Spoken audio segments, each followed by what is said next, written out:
अस्सलामु अलैकुम वरहमतुल्लाहि वबरकातुहू। क्या हाल है आप सबके? आई होप सो कि आप सब खैरियत से होंगे। और आज आपकी क्लास थोड़ी सी लेट हो गई, उसके लिए माजरत। स्टार्ट करते हैं आज का टास्क। और आज का लेक्चर बहुत बहुत ज़्यादा इम्पोर्टेंट है क्योंकि हम अपने 60 डेज सीरीज के सेकंड सेक्शन की तरफ जा रहे हैं, जहाँ पे हमने फर्स्ट सेक्शन जो है हमारा, जितनी भी हमने साइबर सिक्योरिटी के बेसिक्स जो थे वो हमने कवर कर लिए थे। इसके साथ साथ हमने नेटवर्किंग फंडामेंटल्स देखे, और नेटवर्किंग फंडामेंटल्स के साथ साथ हमने लिनक्स के फंडामेंटल्स देखे, विंडोज़ के फंडामेंटल्स देखे। और इसके बाद हम जो है आज ज्वाइन हुए हैं, हमारा ऑफेंसिव साइबर सिक्योरिटी का लेक्चर नंबर 1 है। और lecture number 1, information gathering and reconnaissance. अब से हम प्रैक्टिकली चलेंगे चीज़ों को लेके, और सारा का सारा फोकस हमारा अगले 20 दिनों के लिए रेड टीमिंग, पेनिट्रेशन टेस्टिंग और एथिकल हैकिंग के ऊपर होने वाला है। इसके अंदर हमने वेब एप्लीकेशंस के ऊपर अटैक्स करने हैं। इसी के अंदर हमने अटैक्स परफॉर्म करना है डिफरेंट मशीन्स के ऊपर। इसी के अंदर हम अटैक्स परफॉर्म करना सीखेंगे हमारे मोबाइल नेटवर्क्स के ऊपर, मोबाइल एप्लीकेशंस के ऊपर, और भी बहुत कुछ। तो जल्दी जल्दी ज्वाइन कर लें। हरी up hurry up hurry up guys, time बहुत कम है। स्टिल अगर मैं अभी तक देखूं तो एनालिटिक्स के अंदर स्टूडेंट्स नहीं आ रहे अभी तक हमारे।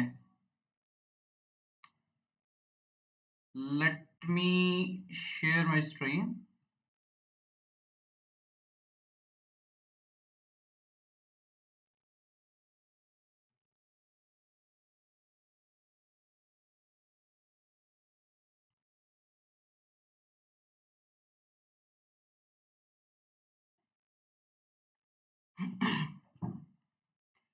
हरी अप गाइस, जल्दी ज्वाइन करो। सिर्फ हमारे पास 5 मिनट हैं, उसके बाद मैं स्टार्ट करता हूँ, क्योंकि आज क्लास ऑलरेडी काफ़ी लेट हो चुकी है, तो हम मज़ीद लेट नहीं करना चाह रहे हैं।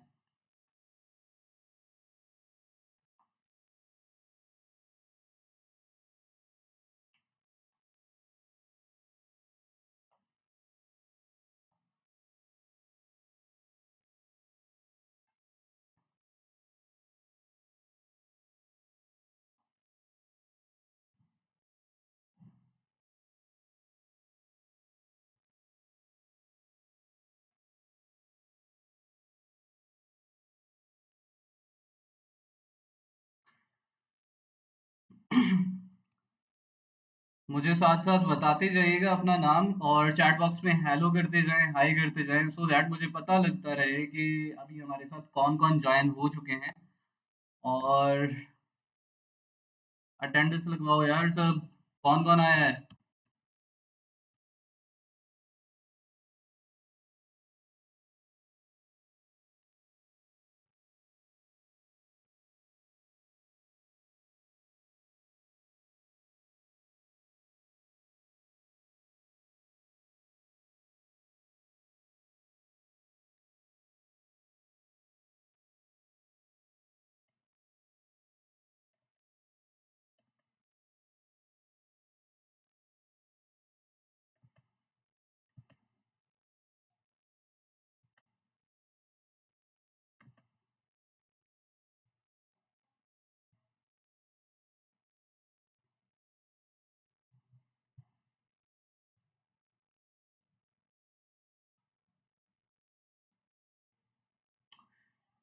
That's good. हाँ जी, सैयदा नाहीद अब्बास है हमारे साथ, शहजाद हैं, और सितारा हैं। सितारा हमारे फर्स्ट क्विज की विनर थी। और इसी के साथ साथ हमारे साथ जिक्री हैं। That's good.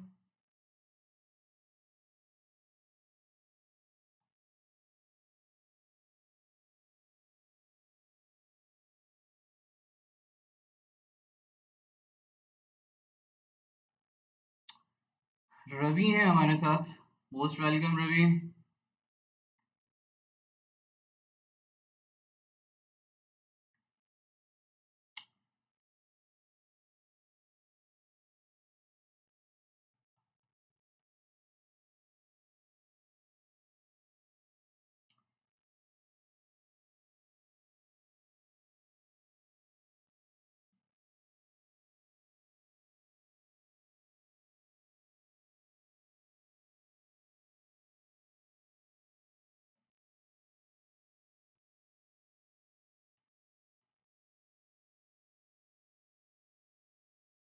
चलें जी, क्यों ना हम स्टार्ट कर दें।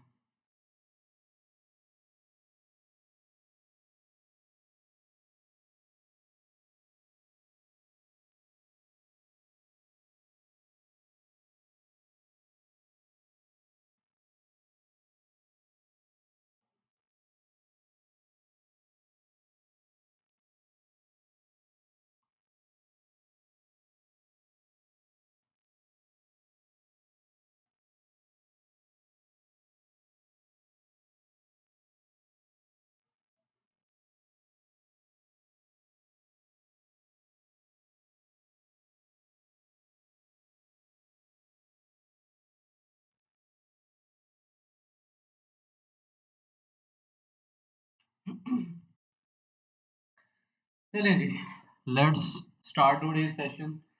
और इससे पहले कि हम मज़ीद देर करें, हम अपना सेशन जो है वो स्टार्ट करते हैं।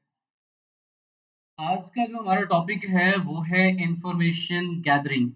बेसिकली जब भी आप कोई भी पेनिट्रेशन टेस्टिंग परफॉर्म करते हैं किसी भी किस्म की, या आप एथिकल हैकिंग परफॉर्म कर रहे हैं, या आप जो है कोई भी हैकिंग परफॉर्म कर रहे हैं किसी भी किस्म की, the first phase of information the first phase of ethical hacking and penetration testing is reconnaissance, information gathering.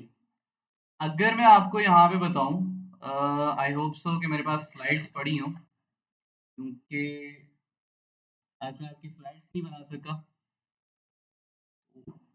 मुझे देखना पड़ेगा। जस्ट गिव मी अ 1 मिनट।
ओके जी, finally I got the slides.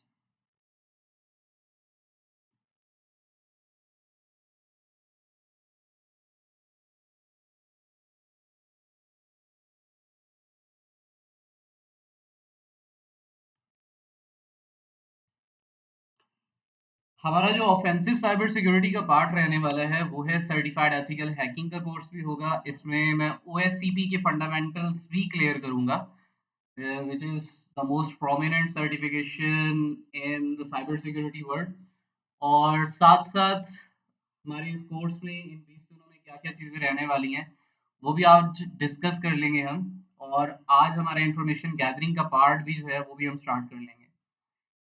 तो ये सारी चीज़ें हम पहले ही कवर कर चुके हैं कि एथिकल हैकिंग क्या होता है, हैकर क्या होता है, टाइप्स ऑफ हैकर्स क्या हैं, ग्रे हैट, ब्लैक हैट, ये हमारा पहले दिन से हो चुका था। तो ये सारी स्लाइड्स वही रहने वाली हैं। नेक्स्ट है this one, phases of ethical hacking and penetration testing। First phase हमारा होता है रिकॉनिसेंस का। रिकॉनिसेंस मीन्स कि हमारा जो टारगेट है, चाहे वो हमारा कोई नेटवर्क है, चाहे वो हमारी कोई भी वेब एप्लीकेशन है, चाहे हमारा कोई भी सिस्टम है, कुछ भी है, कोई सर्वर हो सकता है, anything that is over target, उसकी हम करते हैं रिकॉनिसेंस। रिकॉनिसेंस मतलब इसे इंफॉर्मेशन गैदरिंग भी कहते हैं, इसे ओपन सोर्स इंटेलिजेंस भी कहते हैं। ठीक है, तो पहला फेज होता है हमारा रिकॉनिसेंस, अपने टारगेट के बारे में जितनी जानकारी हो सके हमने निकालनी है। अब ये जानकारी निकालने के तरीके होते हैं, एक होता है इंटरनेट से उसके बारे में जितनी जानकारी निकाल सको निकालते हैं हम, एक होता है उसके साथ डायरेक्ट इंटरेक्ट करके, यानी उस टारगेट के साथ कोई ना कोई इंटरेक्शन परफॉर्म करके भी हम उससे जानकारी निकालते हैं। ठीक है, तो जैसे आपने मूवीज के अंदर देखा होगा जहाँ पे अगर किसी चोर ने कहीं पे चोरी करनी है तो पहले क्या करता है, वो किसी घर में अगर घुसना है तो पहले देखता है उस घर में कितने बंदे रहते हैं। ठीक है, कितने अफराद रहते हैं, उनकी रूटीन क्या है, मॉर्निंग में कब कितने निकलते हैं, इवनिंग में कितने निकलते हैं, दोपहर में कितने निकलते हैं, घर में कितने बचते हैं, घर की कितनी विंडो हैं, कितने दरवाजे हैं, और घर में कोई डॉग वगैरह तो नहीं है, कोई गार्ड वगैरह तो नहीं है, वो तो सारी जानकारी निकालता है। ठीक है, एक चोर जब भी कहीं पे चोरी करने जाता है तो उसकी पहले सारी की सारी इंफॉर्मेशन गैदरिंग करता है। तो हम अपने डिजिटल वर्ल्ड के अंदर हम डिजिटल चोर की तरह काम कर रहे हैं यहाँ पे। The first one is reconnaissance, कि अपने टारगेट के बारे में जितनी जानकारी हो सके we have to gather that information from different available resources, और अपने टारगेट के बारे में जानते हैं। सही है, अगर मैं यहाँ पे आऊँ हमारे एथिकल हैकिंग पेनिट्रेशन टेस्टिंग के फेज के अंदर, तो एक कंप्यूटर जिसे मैंने टारगेट करना है या एक वेब एप्लीकेशन जिसे मैंने टारगेट करना है, तो उसकी टेक्नोलॉजी क्या रहने वाली है। ठीक है, उसकी टेक्नोलॉजी क्या है, वो उसका फ्रेमवर्क क्या है, उसके ऊपर कौन सी लैंग्वेज यूज हो रही है, कौन सा आईपी एड्रेस है उसका, कौन सा सबनेट है, इसका ऑनर कौन सा है, ठीक है, इसे कितने बंदे संभाल रहे हैं, वो उस एप्लीकेशन के ऊपर कोई फायरवॉल तो नहीं लगी, अगर लगी है तो कौन सी लगी है, उसे किस तरह से बाईपास करना है। ठीक है, किसी कंपनी को टारगेट कर रहा हूँ तो मैं देखूंगा उस कंपनी में कितने एम्प्लॉयज हैं, कितने एम्प्लॉयज क्या काम करते हैं, उनके डेजिग्नेशंस क्या हैं। ठीक है, वो कब निकलते हैं, कब जाते हैं, कब आते हैं। हो सकता है कि मैं किसी कंपनी को एम्प्लॉय के टारगेट करके कंपनी के डायरेक्ट मेन सर्वर की एक्सेस ले सकूं, ठीक है, और मैनिपुलेट कर सकूं। तो उस लिहाज से हमारा रहने वाला है पहला phase information gathering, which is also known as reconnaissance. ठीक है, तो एथिकल हैकिंग और पेनिट्रेशन टेस्टिंग का पहला फेज क्या है, reconnaissance, and the second phase is scanning. इसके अंदर हम नेटवर्क को स्कैन करते हैं। नेटवर्क यानी एक कंप्यूटर है या एक वेब एप्लीकेशन है जिसे मुझे हैक करना है, तो एक सिस्टम या एक सर्वर वो अपने नेटवर्क के अंदर कैसे एग्जिस्ट कर रहा है, कम्युनिकेशन टीसीपी है या यूडीपी, उसके ऊपर कितने पोर्ट्स ओपन हैं और कितने क्लोज। आई होप सो कि आपको पोर्ट्स के कॉन्सेप्ट्स अच्छे से याद हो, हमारे नेटवर्क वाला हमने नेटवर्किंग वाला फेज क्लियर किया था जिसके अंदर हमने पोर्ट्स और सर्विसेज अच्छे से देखा था। तो यहाँ पे नेटवर्क स्कैनिंग के अंदर देखते हैं कि एक सिस्टम नेटवर्क के अंदर एग्जिस्ट कैसे कर रहा है, वो बाकी सिस्टम्स के साथ कम्युनिकेट कैसे कर रहे हैं, उसके ऊपर कौन से पोर्ट्स ओपन हैं, कौन सी सर्विसेज चल रही हैं। अगर कोई ऐसा पोर्ट या कोई ऐसी सर्विस अनसिक्योर है जिसे हम अटैक कर सकें, तो देन ये सारी इंफॉर्मेशन गैदरिंग यहाँ पे भी हम कर रहे होते हैं नेटवर्क स्कैनिंग के अंदर। तो इंफॉर्मेशन गैदरिंग और नेटवर्क स्कैनिंग। अब दो तरह के हैकर्स होते हैं, एक वो हैकर्स होते हैं जो मुंह उठा के आ जाते हैं और कहते हैं जी मैं हैकर बन गया हूँ, सही है, और किसी एक साइट को टारगेट करने लग जाते हैं और उन्हें सिर्फ इतना पता होता है कि गिटहब के ऊपर टूल्स पड़े हैं और अप्लाई करते रहेंगे, या उन्हें लिनक्स के अंदर जो टूल नजर आएगा वो लगाते रहेंगे। ठीक है, और कुछ बिगाड़ नहीं पाते वो इस तरह से। अपना टाइम वेस्ट करते रहते हैं, मल्टीपल अटैक्स परफॉर्म करते जाते हैं। लेकिन एक प्रोफेशनल हैकर डेफिनेटली, जब भी आप जंग के मैदान में जा रहे हैं, तो अगर आपका ओपोनेंट, अगर आपका जो है वो दुश्मन है, अगर उसकी स्ट्रेटेजीज आपको पता है कि आप किससे लड़ने जा रहे हैं, तो definitely you will win the war. Otherwise तो फिर आप हार ही जाएंगे। सेम यहाँ पे भी वही रूल होने वाला है कि जब भी आप किसी को टारगेट कर रहे हैं, तो हमारा पहले दो फेजेस, इंफॉर्मेशन गैदरिंग और नेटवर्क स्कैनिंग, ये लाजमी होने वाले हैं हर हाल में। अगर ये दो फेजेस, इससे फायदा क्या होता है, हमें पता चल जाता है कि हमारा ओपोनेंट कितना वीक है और कितना स्ट्रांग है। अगर वेब एप्लीकेशन है जिसे मैं हैक कर रहा हूँ, जिसके ऊपर अटैक कर रहा हूँ, तो मुझे पता लग जाएगा कि भाई इस वेब एप्लीकेशन का इंफ्रास्ट्रक्चर क्या है, ये कैसे चल रही है, इसके बैकएंड के ऊपर क्या है, इसके फ्रंट एंड के ऊपर क्या है, ये किस तरह से सिक्योर कर रखा है इसने, किसी ने। तो उस लिहाज से मैं फुली प्रिपेयर हो जाऊंगा। नेटवर्क स्कैनिंग के अंदर भी मुझे सेम वही सारी इंफॉर्मेशन नेटवर्क के ऊपर लग जाएगी पता। दो फेजेस जब कंप्लीट हो जाएंगे, तो मेरे पास एक पूरा व्यू होगा मेरे टारगेट का कि भाई ये टारगेट किस तरह से इसे मैनिपुलेट करना है, किस तरह से इसे अटैक करना है, और किस जगह पे हथौड़ा मारना है। ठीक है, जिस जगह पे आपको वार करना है, आपको वो कमजोरी मिल जाती है उस सर्वर की, उस एप्लीकेशन की, उस सिस्टम की, उस मोबाइल फोन की। ठीक है, और ठीक उसी वर्नेबिलिटी को लेके उसके ऊपर अटैक करके आप नेक्स्ट फेज तक पहुंचते हैं, और that will be gaining access. ठीक है, और गेनिंग एक्सेस के अंदर आप इन दोनों फेजेस के अंदर जो इंफॉर्मेशन आपको मिलती है उसे यूज करके आप उस सिस्टम की एक्सेस गेन कर चुके होते हैं। गेनिंग एक्सेस के ऊपर आपकी एक्चुअल हैकिंग आती है। ठीक है, और यहाँ पे हम मशीन्स की एक्सेस लेते हैं, विंडोज हो गए, मैक ऑपरेटिंग सिस्टम्स हो गए, सर्वर्स हो गए, लिनक्स हो गए। ठीक है, इनकी एक्सेस गेन करते हैं, मोबाइल एप्लीकेशंस हो गई, उनकी एक्सेस गेन करते हैं। ठीक है, तो उसके बाद नेक्स्ट फेज होता है अपनी एक्सेस को मेंटेन करना। अब एक्सेस मेंटेन कैसे होती है, मिसाल के तौर पे मैं एक एग्जांपल लेता हूँ। मेरे हेड ऑफ डिपार्टमेंट है यूनिवर्सिटी के, और मुझे उनका सिस्टम हैक करना है। तो मैं स्टेप बाय स्टेप आपको पूरा प्रोसीजर बताता हूँ कि क्या सीन होने वाला है। फर्स्ट ऑफ ऑल, मैं देखूंगा कि सर ऑफिस में कितने बजे आते हैं सुबह, और उनका ब्रेक टाइम क्या होने वाला है, और वो शाम को कितने बजे निकलते हैं, उनकी ऑफिस की चाबियां किसके पास होती हैं।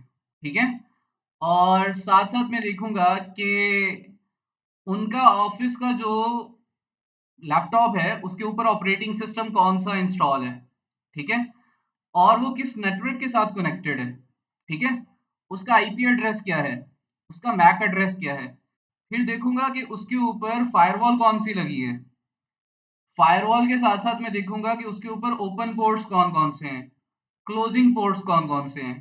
ठीक है, ये सारी इंफॉर्मेशन गैदर हो गई, और मैंने साथ साथ उनकी खुद की भी इंफॉर्मेशन गैदरिंग करनी है कि सर कहाँ पे बैठते हैं, क्या खाते हैं, क्या पीते हैं, उनकी क्या हॉबीज होने वाली हैं, उनके फेवरेट फूड्स क्या हैं, उनकी फैमिली में कितने बंदे हैं। ठीक है, उनके नाम क्या है, वो सारा कुछ। अगर तो मुझे सोशल इंजीनियरिंग जैसे टैक्स परफॉर्म करने पड़ जाए, तो उसके लिए वो भी हम चलेंगे। तो पूरी इंफॉर्मेशन गैदरिंग कर ली, और किसी तरीके से मैं उनके ऑफिस में इंटर हो चुका। ठीक है, और जब ऑफिस में इंटर हुआ, तो मेरे पास एक यूएसबी थी, कितने बंदे हैं। ठीक है, उनके नाम क्या है, वो सारा कुछ। अगर तो मुझे सोशल इंजीनियरिंग जैसे टैक्स परफॉर्म करने पड़ जाए, तो उसके लिए वो भी हम चलेंगे।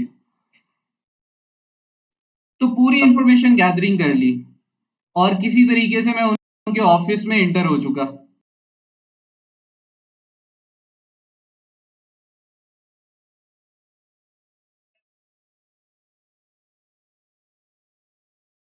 सोशल इंजीनियरिंग जैसे अटैक्स परफॉर्म करने पड़ जाएं तो उसके लिए वो भी हम चलेंगे। तो पूरी इंफॉर्मेशन गैदरिंग कर ली और किसी तरीके से मैं उनके ऑफिस में इंटर हो चुका। सॉरी, मैंने साथ इधर वीडियोस भी लगा रखी थी, मुझे पता नहीं चला। अच्छा, तो अब सीन ये होने वाला है कि किसी तरीके से मुझे पता लगा कि सर जो है ना, वो प्लान टाइम के ऊपर बाहर निकलते हैं अपने ऑफिस से, ठीक है। और उस वक्त के अंदर ऑफिस उनका खुला होता है, और ये नेटवर्क स्कैनिंग करते कराते मुझे इतना पता लग गया कि उनके नेटवर्क के ऊपर उनके ऑपरेटिंग सिस्टम जो है वो विंडोज़ है, ठीक है। और विंडोज़ के ऊपर विंडोज़ का डिफेंडर ही है, सही है, इंस्टॉल कर रखा है। तो मैं क्या करूँगा, मैं हो सकता है उन्हें कोई फाइल सेंड कर दूँ, ठीक है, जिसके ऊपर वो क्लिक करें और वो फाइल इंस्टॉल हो जाए उनके सिस्टम पे, जिसके अंदर कोई ऐसा कोड था कि वो एग्जीक्यूट होने के बाद सिस्टम की एक्सेस आ जाए मेरे पास। या हो सकता है मुझे फिजिकली जाके उनके सिस्टम के अंदर मुझे सिर्फ एक यूएसबी प्लग इन करनी है और निकालनी है, और प्लग इन करते वक्त एक मालवेयर इंस्टॉल हो उनके सिस्टम के अंदर, और जब मैं वहां से प्लग आउट करूं तो वो ऑलरेडी वहां पे इंस्टॉल हो जाए, सिस्टम की आ गई एक्सेस मेरे पास, सही है। अब इस एक्सेस को मुझे मेंटेन भी करना होता है कि कल को अगर सर ने सिस्टम को स्विच ऑफ कर दिया तो क्या मेरी एक्सेस रहेगी उनके पास, या किसी वेबसाइट का सर्वर है वहां उसकी मैंने एक दफा एक्सेस ली, लाइव एक्सेस ले ली, लेकिन अगर वो सर्वर एक दफा शट डाउन हो गया तो क्या मेरी एक्सेस दोबारा रहेगी मेरे पास। तो उसके लिए मुझे बैकडोर्स क्रिएट करने पड़ते हैं कि इन केस अगर मेरा मालवेयर वहां पे डिटेक्ट हो जाता है या किसी तरीके से शट डाउन हो जाता है सिस्टम या रीबूट होता है, तो मेरा मालवेयर वहां पे प्रेजिस्ट रहे, यानी मेरी एक्सेस तब भी वहां पे रहे।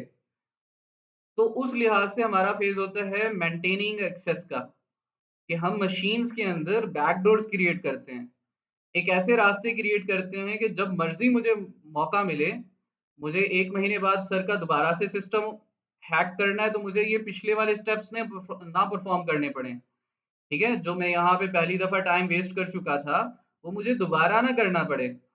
मैं डायरेक्ट उस बैकडोर से एंट्री लूं और सर की डिवाइस के अंदर एंटर हो जाऊं। सेम वेब एप्लीकेशन का सर्वर है तो सेम वहां पे भी यही काम होगा कि मैं उस वेब एप्लीकेशन के सर्वर की ये रिकॉनिसेंस और नेटवर्क स्कैनिंग पहली दफा कर चुका, जब एक्सेस ले चुकी तो वहां पे एक बैकडोर क्रिएट कर दूंगा कि मुझे 1 महीने बाद, 2 महीने बाद या 3 महीने बाद, 1 साल बाद भी अगर मुझे दोबारा से उस सर्वर की एक्सेस लेनी हो तो मैं उस बैकडोर से इंटर हो जाऊं, ठीक है, और अपने जो भी मुझे परफॉर्म करने हैं टास्क परफॉर्म करूं और निकलूं। तो ये सीन होने वाला है फेज 4 के अंदर। उसके बाद आता है कवरिंग ट्रैक्स, यहाँ पे ट्रिक्स लिखा हो उसके लिए सॉरी, कवरिंग या क्लियरिंग ट्रैक्स होता है। इसके अंदर क्या होता है कि भाई आपने एक मशीन की एक्सेस ले ली, वहां पे बैकडोर भी क्रिएट कर लिए, लेकिन आपके फुटप्रिंट्स हर जगह छूटते हैं। आपका आईपी एड्रेस ट्रेस हो सकता है, कोई एडमिन को नोटिफिकेशन जा सकता है, और इसी तरह से रजिस्ट्री कीज आप जब भी एक्सेस करते हैं तो उसके अंदर चेंज आ सकती हैं। इसी तरह से आपके फुटप्रिंट्स वहां पे छूट सकते हैं जिनसे आप ट्रेस हो सकते हैं। तो डेफिनेटली कोई भी हैकर नहीं चाहेगा कि अगर वो मशीन की एक्सेस ले रहा है और वो पकड़ा जाए, ठीक है। तो उस लिहाज से हमारा क्या सीन होता है 5वें फेज के अंदर, कि मैंने मशीन की एक्सेस ले ली, एक्सेस को मेंटेन भी कर लिया, और जाते जाते मैं अपने हाथ साफ करके निकलूंगा, ठीक है। चोर चोरी करने के बाद कोई सबूत नहीं छोड़ता, अगर सबूत छोड़ जाए तो वो चोर कैसा, ठीक है, अगर सबूत छोड़ जाए तो वो हैकर कैसा, ठीक है।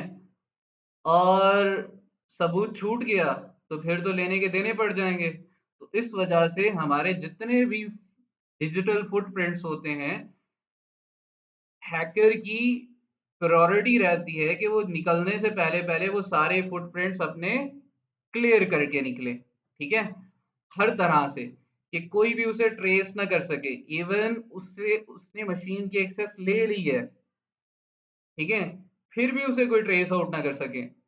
तो उस लिहाज से ये 5 फेजेस होते हैं ethical hacking and penetration testing के। तो ये सीन है। अभी हमारा फर्स्ट सीन है रिकॉनिसेंस एंड इंफॉर्मेशन गैदरिंग का, ठीक है। और रिकॉनिसेंस और इंफॉर्मेशन गैदरिंग के अंदर क्या क्या होने वाला है हम वो देखेंगे।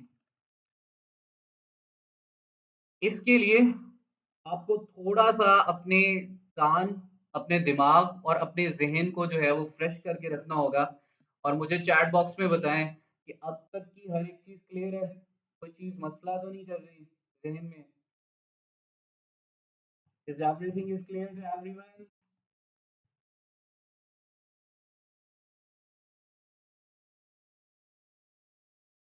हरी up hurry up hurry up.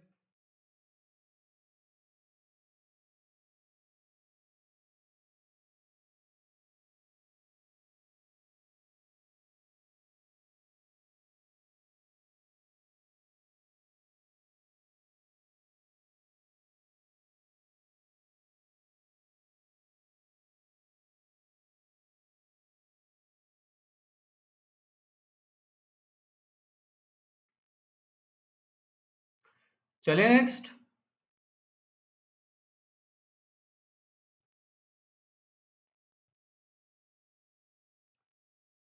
Okay जी, अब बात आते हैं इंफॉर्मेशन गैदरिंग के कॉन्सेप्ट्स के ऊपर और इसके गोल्स के ऊपर।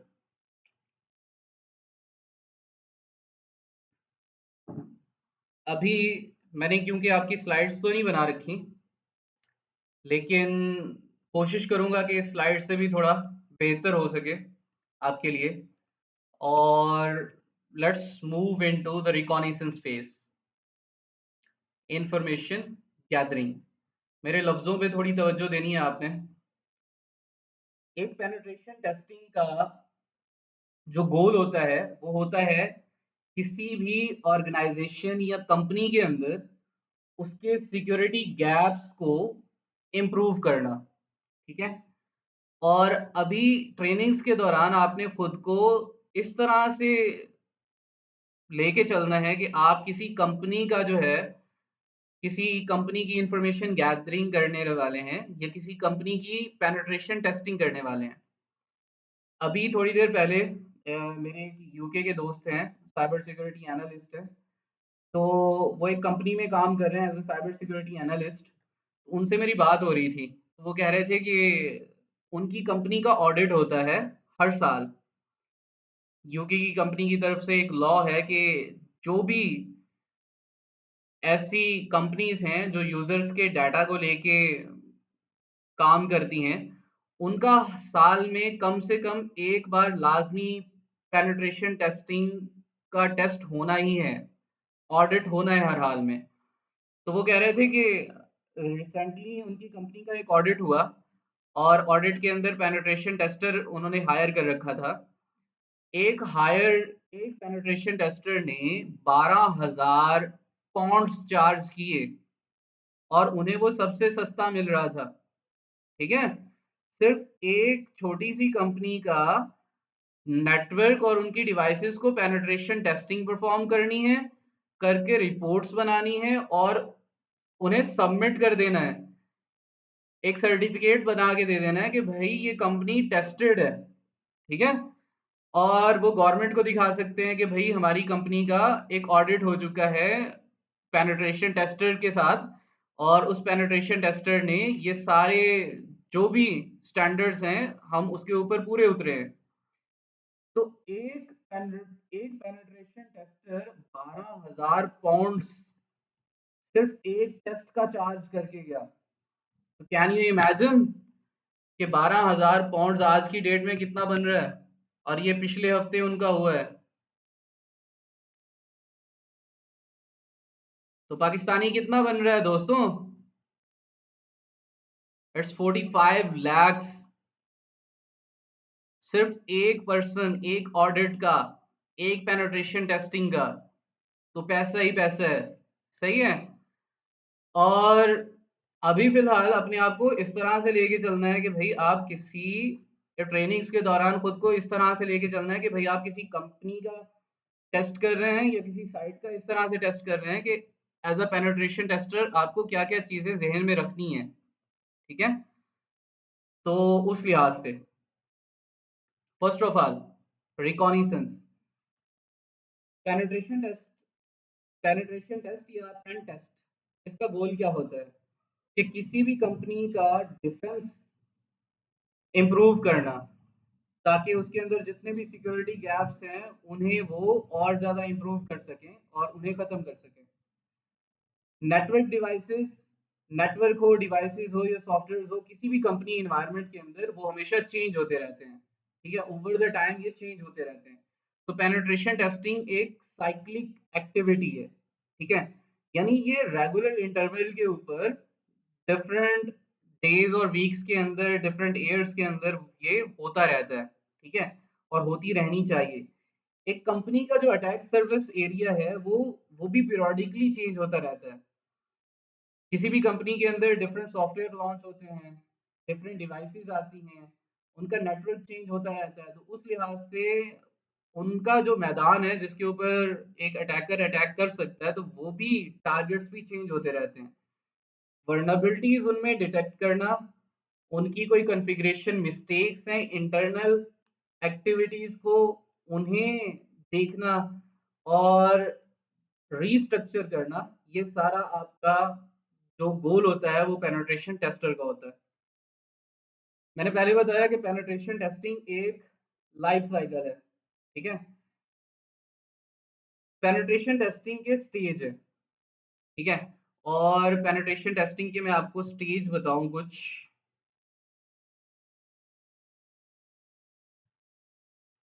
This one,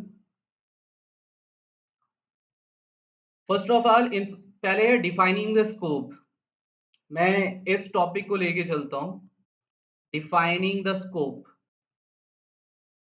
which is a very very important.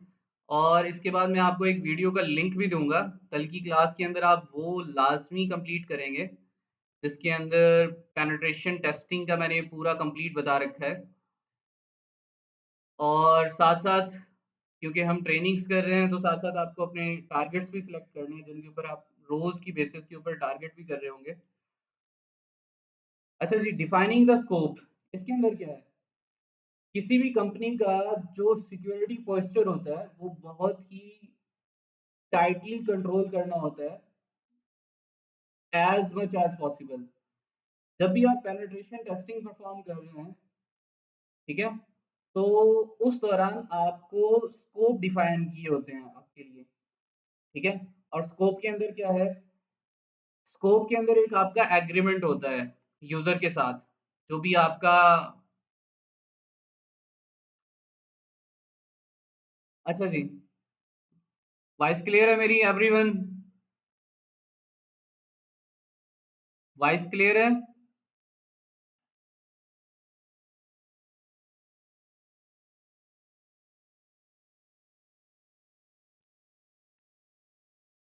आवाज साफ है मेरी?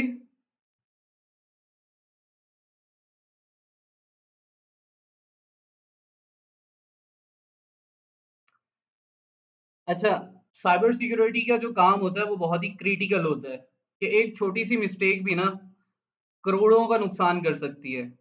तो उस लिहाज से पहले स्कोप डिफाइन होते हैं।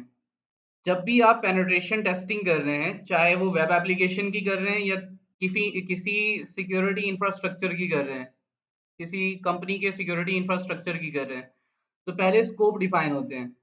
आपका एक नॉन डिस्क्लोजर एग्रीमेंट होता है, एनडीएस, जिसके अंदर आप बकायदा देखते हैं, लिखा होता है कि भाई आप लोग को फलां जगह पे फलां आईपी रेंज के अंदर पेनिट्रेशन टेस्टिंग करनी है, आपको इतने सिस्टम्स के ऊपर पेनिट्रेशन टेस्टिंग करनी है, और आपने सिर्फ इतनी एप्लीकेशंस को अपनी निगाह में रखना है, इसके अलावा आपने कहीं पे पेनिट्रेशन टेस्टिंग परफॉर्म नहीं करनी।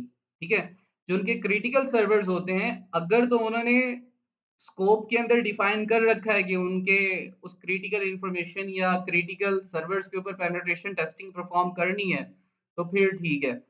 अदरवाइज हम आउट ऑफ द स्कोप उस लिस्ट में दिए गए जो सर्वर्स हैं, जो आईपी रेंज है, जो एप्लीकेशंस हैं, उनसे बाहर हम टेस्ट नहीं करते। ठीक है, out of the scope items should not be tested.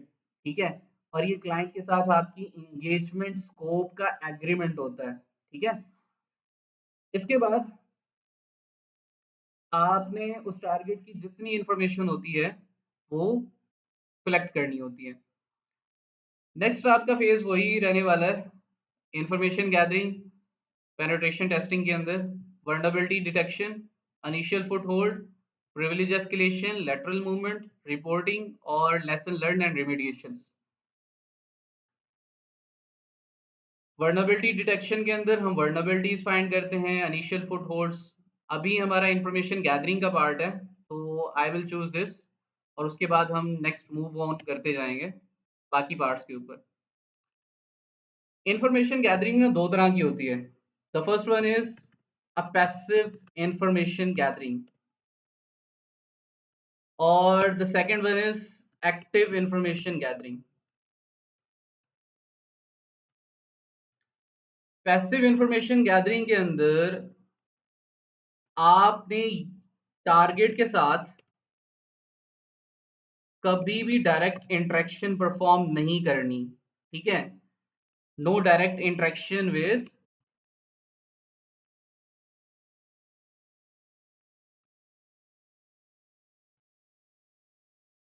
Target.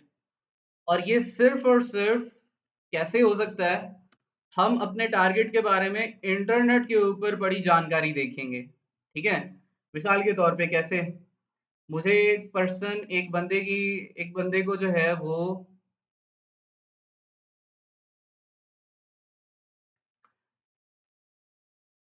एक बंदे को जो है वो टेस्ट करना है मुझे, उसकी इंफॉर्मेशन गैदरिंग करनी है, तो मैं क्या करूंगा? एक तो है कि भाई यार कोर्स प्रैक्टिकल ही होगा, मुझे पहले कॉन्सेप्ट्स तो क्लियर कर लेने दो। अब मैं स्टार्ट कर दूं सीधा सीधा, ठीक है, और रिकॉग्निशंस के ऊपर डायरेक्ट टूल्स चलाना सिखा दूं और स्टूडेंट्स कहें सर ये कर क्या रहे हो और क्यों कर रहे हो, तो फिर मुझे बताओ।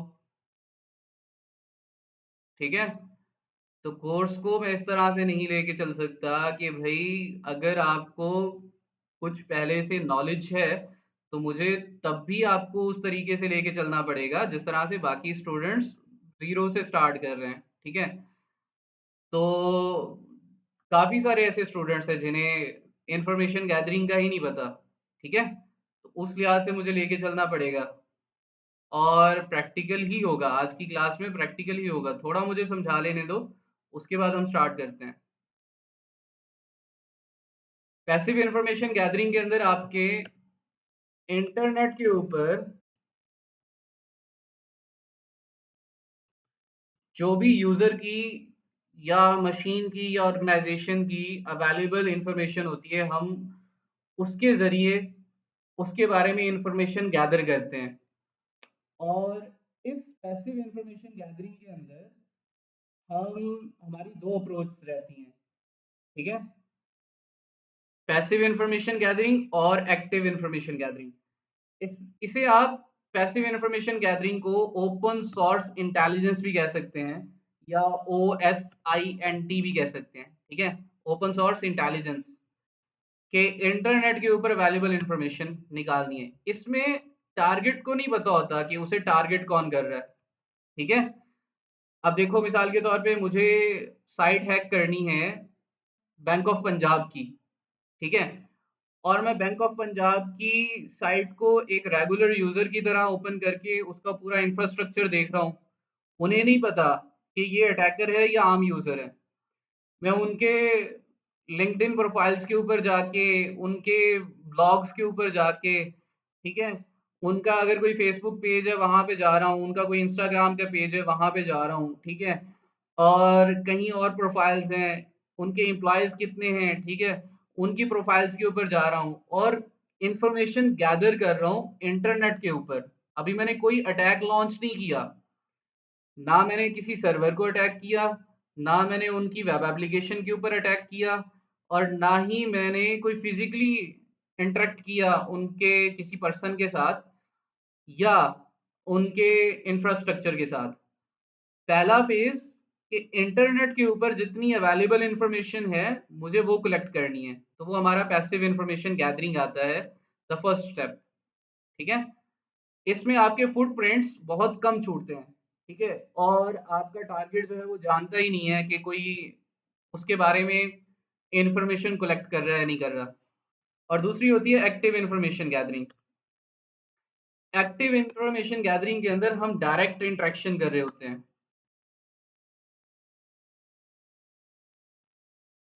डायरेक्ट अटैक्स परफॉर्म कर रहे होते हैं, ठीक है? इसमें कुछ ट्रैफ़िक हमारी वहाँ पे जा रही होती है और कुछ ट्रैफ़िक हमारी वहाँ से आ रही होती है। टीसीपी पैकेट सेंड करके, यूडीपी पैकेट सेंड करके, ठीक है? एनमैप के साथ स्कैन करके, डिफरेंट वेज़ के साथ, किसी पर्सन के साथ अगर इंटरैक्ट करना पड़े तो करेंगे, अगर उनका फिज़िकल इंफ्रास्ट्रक्चर के अंदर जाके कुछ करना पड़े तो हम करेंगे, ठीक है? तो जब हम डायरेक्ट टारगेट के साथ इंटरैक्ट कर रहे हैं, ठीक है? तो तब हमारा आता है active information gathering.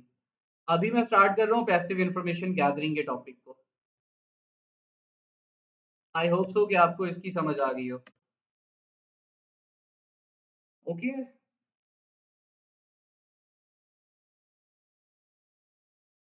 The first one is passive information gathering के अंदर पहला स्टेप आता है आपका हु इज इनामोरेशन।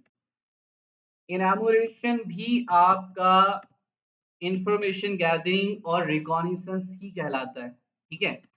और हु इज आपका एक आपकी एक टीसीपी सर्विस है, इट्स अ टीसीपी सर्विस। और इसी के साथ-साथ व्होइस आपका टूल भी है और ये एक टाइप की डेटाबेस भी है। यानी ये 3-4 चीज़ें एक साथ ही हैं। हू इज़, ठीक है? और इस दफ़ा मैं किस साइट को टारगेट कर रहा हूँ, हमने एक टेस्टिंग साइट उठा रखी है ओएससीपी की, मेगा कॉर्प 1 के नाम से। आप भी इसी साइट को लेके चल सकते हैं।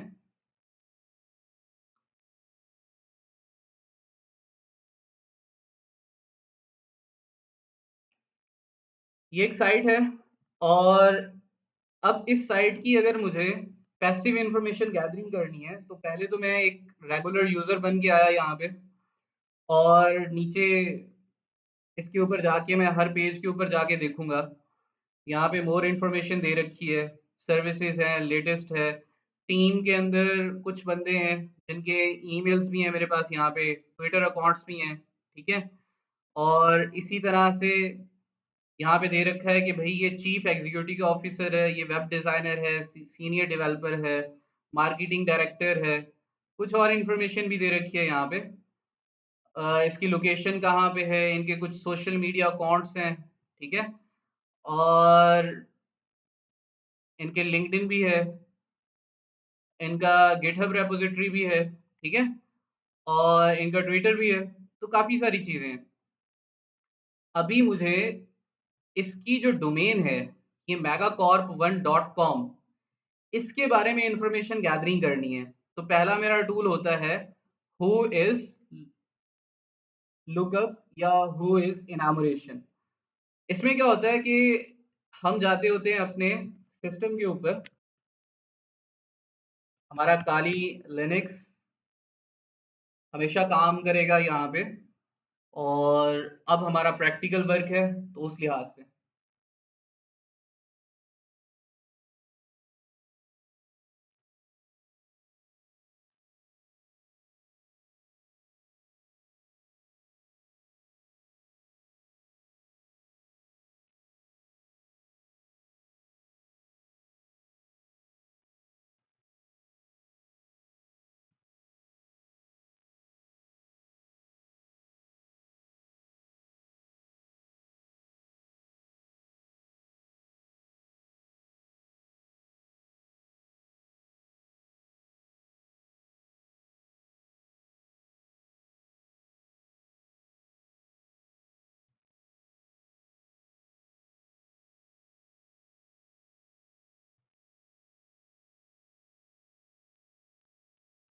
The site was मेगाकॉर्प 1। तो पहले तो मुझे इस साइट का आईपी एड्रेस भी देखना है, तो उसके लिए पिंग की कमांड है और मुझे मेगाकॉर्प 1 लिखना है। ठीक है, megacorp1.com। तो इस साइट का आईपी एड्रेस आ जाएगा मेरे पास। ठीक है, पहला साइट का आईपी एड्रेस आ चुका मेरे पास। ठीक है, इवन इस साइट का आईपी एड्रेस निकालने के बाद, अच्छा, ये जो आईपी एड्रेस मैंने निकाला है पिंग करके, ये आपका एक्टिव रिकॉनिसेंस के अंदर आता है। ठीक है, जहाँ पे कुछ पैकेट्स गए और कुछ वापस आए, लेकिन मुझे इसे अटैक के लिए यूज़ करना है, तो फिलहाल मैं इस तरह से भी कर सकता हूँ। अभी करते हैं पैसिव रिकॉनिसेंस का। तो हमारे पास पैसिव रिकॉनिसेंस के अंदर एक टूल है हु इज के नाम से। ये एक टीसीपी सर्विस है, ये एक टूल भी है और एक डेटाबेस भी है। जब भी कोई भी पर्सन डोमेन परचेज करता है ना, मिसाल के तौर पे मेरे पास यहाँ पे मेगाकॉर्प 1 की डोमेन है .com। तो जब भी कोई भी पर्सन इस डोमेन को परचेज करता है, तो उसकी कुछ कुछ इंफॉर्मेशन जो है वो रजिस्ट्रार के पास, यानी जो कंपनी ये डोमेन दे रही है उसके पास उसकी होती है। उसका तो फ़ोन नंबर होता है, उसकी ईमेल होती है, उसका एड्रेस होता है, हर एक चीज़ होती है। तो कुछ चीज़ें वैलिडेट करने के लिए कि ये किससे बिलॉन्ग करती है, तो हु इज़ डेटाबेस के अंदर उसकी इंफॉर्मेशन रखी होती है। तो आप वहाँ पे जाके चेक कर सकते हैं कि ये डोमेन किससे बिलॉन्ग करती है और किसकी है। तो अभी फ़िलहाल हम वही करने वाले हैं कि आप हु इज़ लिखेंगे और आप लिखेंगे मेगा कॉर्प 1, जो भी आपका टारगेट होगा। अगर तो आपका कोई और टारगेट है, तो आप वो लिखेंगे, जो भी आपका टारगेट है। उसकी डोमेन लिखेंगे तो आपको कितनी इंफॉर्मेशन ये निकाल के देगा टूल। लेट्स सी, ये आपको बता रहा है कि डोमेन है जी मेगाकॉर्प 1। डोमेन की आईडी ये है, इसका हु इज सर्वर ये है। ठीक है, ये अब ये लास्ट कब अपडेट हुई थी, ठीक है, उसका अपडेट टाइम आ रहा है। ये डोमेन कब क्रिएट हुई थी, ठीक है, और ये कब एक्सपायर हो रही है। इतनी इंफॉर्मेशन आ गई। उसके बाद इसने कहा है जी रजिस्ट्रार जो है उसका ईमेल आ गया।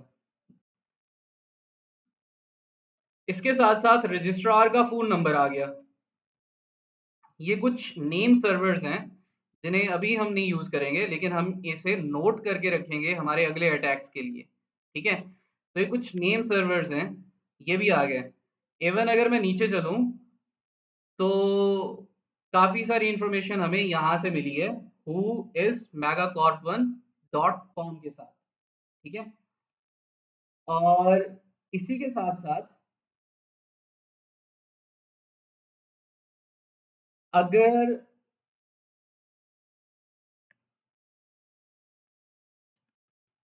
Let me check.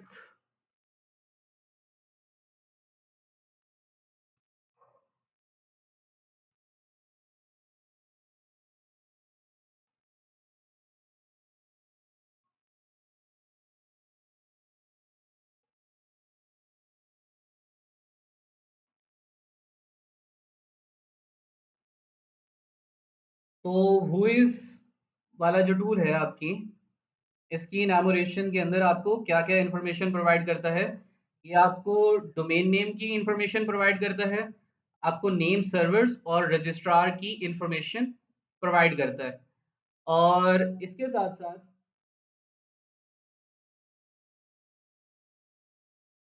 आप इसका रिवर्स लुकअप भी कर सकते हैं। रिवर्स लुकअप मीन्स कि आपके पास इसका आईपी एड्रेस हो और उसके ऊपर आप हुइज इनैमोरेशन करें। तो 2 तरह की होती है। एक तो आ गया आपका डायरेक्ट डोमेन डोमेन दे रहे हो, और दूसरा है आईपी एड्रेस के साथ। तो अभी मैं इसका आईपी एड्रेस भी फाइंड कर लूँगा। बेस्ट तरीका है आपका, पिंग कर सकते हो आप।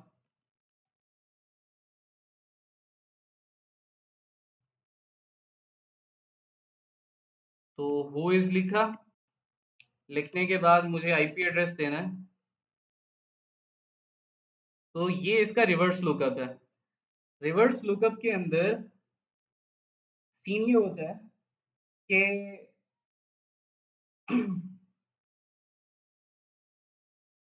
एक मिनट यार।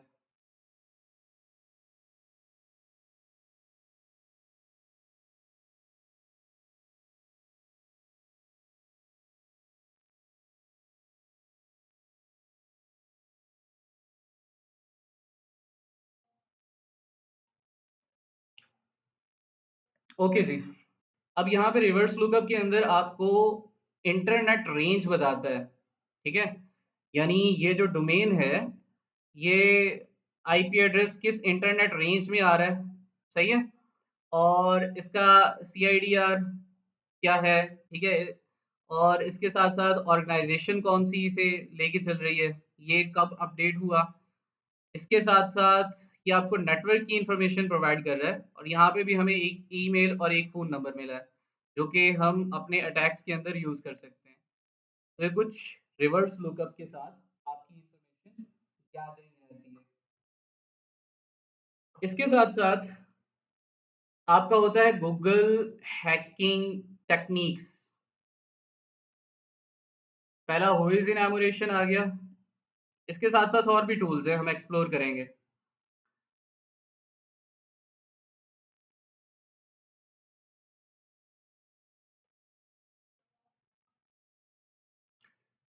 सेकंड वन अगर मैं लेके चलूँ तो हम गूगल हैकिंग टेक्निक्स देखते हैं,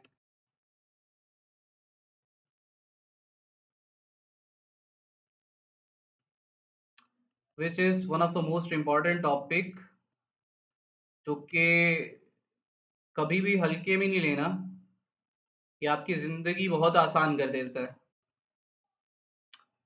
गूगल हैकिंग टेक्निक अगर मैं बहुत ही सिंपल टर्म के अंदर आपको लेके चलूँ और समझाऊँ, तो कुछ इस तरीके से।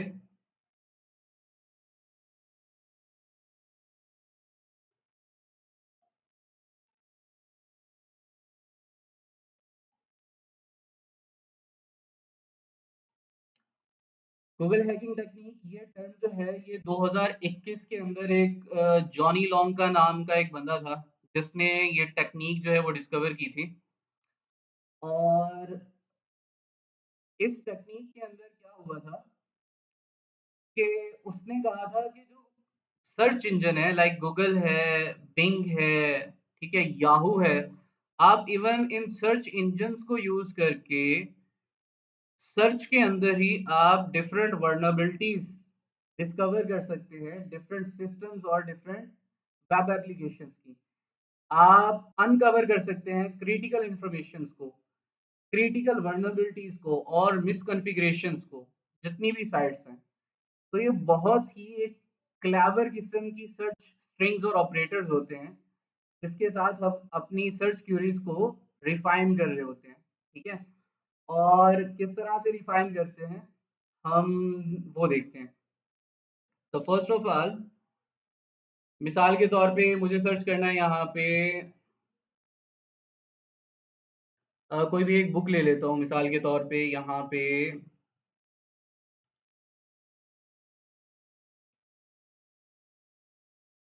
किसी एक बुक का नाम बताओ यार। गूगल हैकिंग टेक्निक्स के ऊपर ही ले लेते हैं, गूगल हैकिंग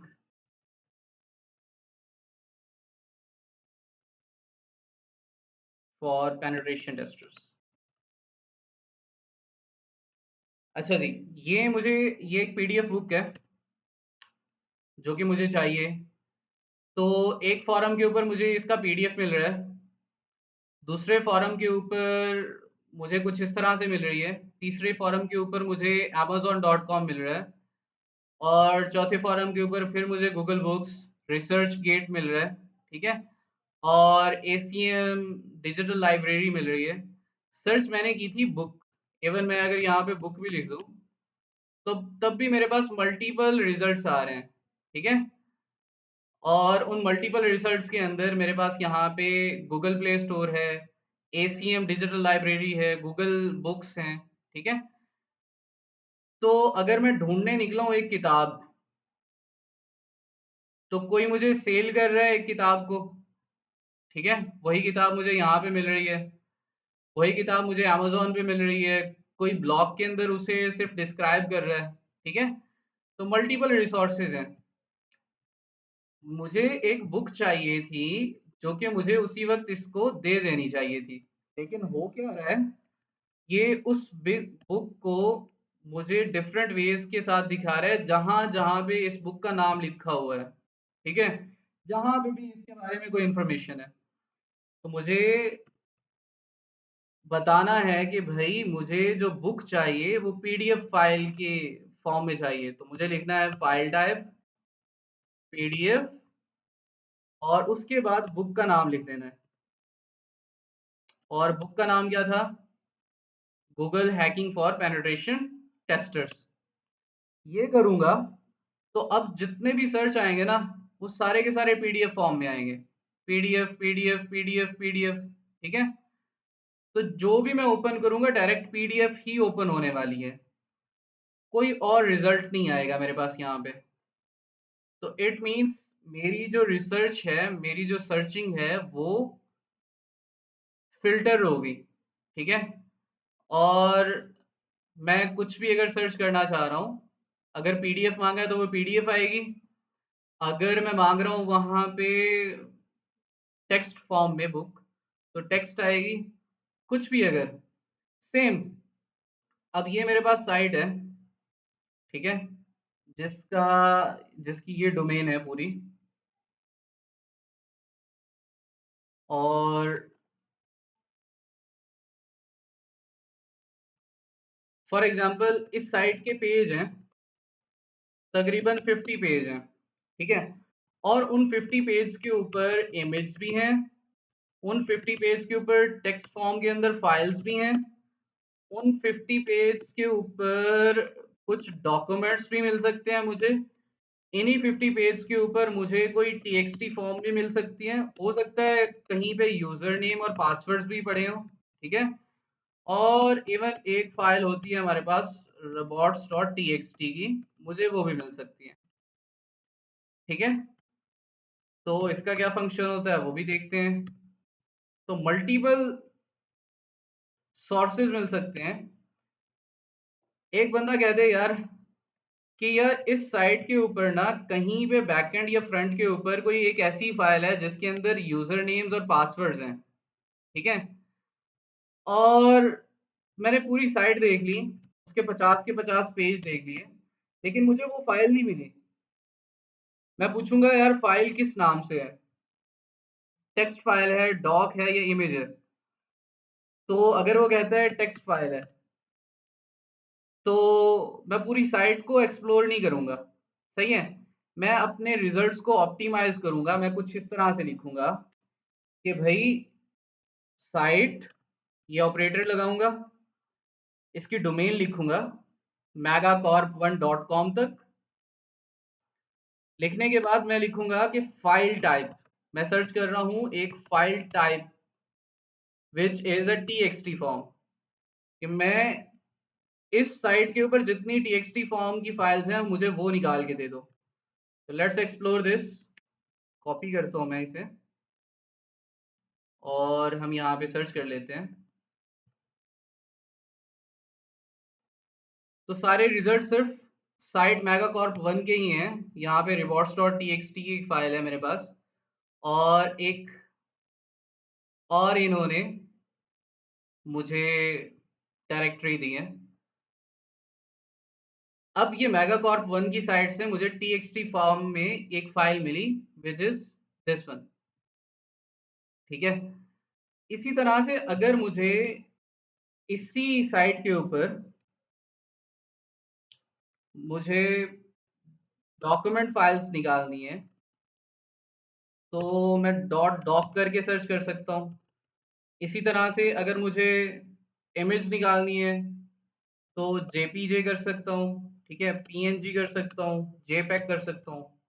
तो उस साइट के जितने भी फाइल्स हैं, फोल्डर्स हैं, वो सारे मेरे सामने आ जाएंगे।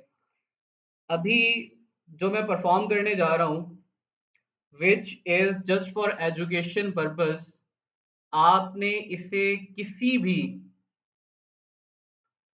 एस किसी भी गलत वे के साथ इस्तेमाल नहीं करना और ना ही आपने कोई ऐसी हरकत नहीं करनी है। मैं आपको सिर्फ एक डेमो दिखाना चाहता हूँ कि हाउ मच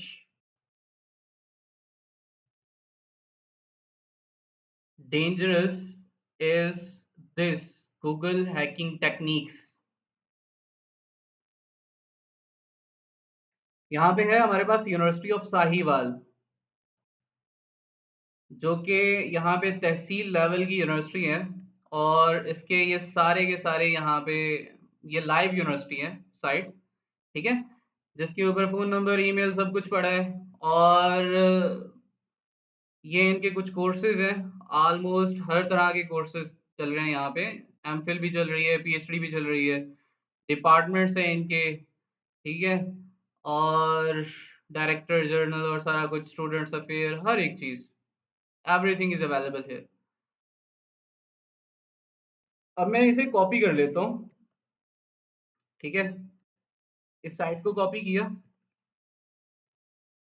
बस I just want to explore everything about just university of Sahiwal.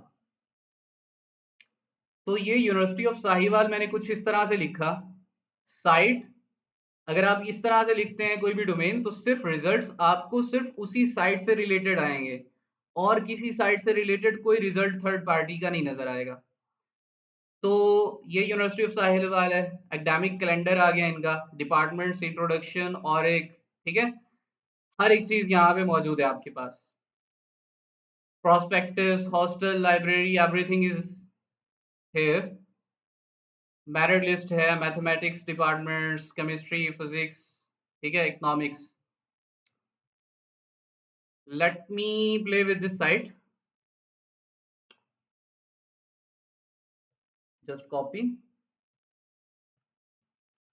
और मैं यहाँ पे कर रहा हूँ जी इन टाइटल।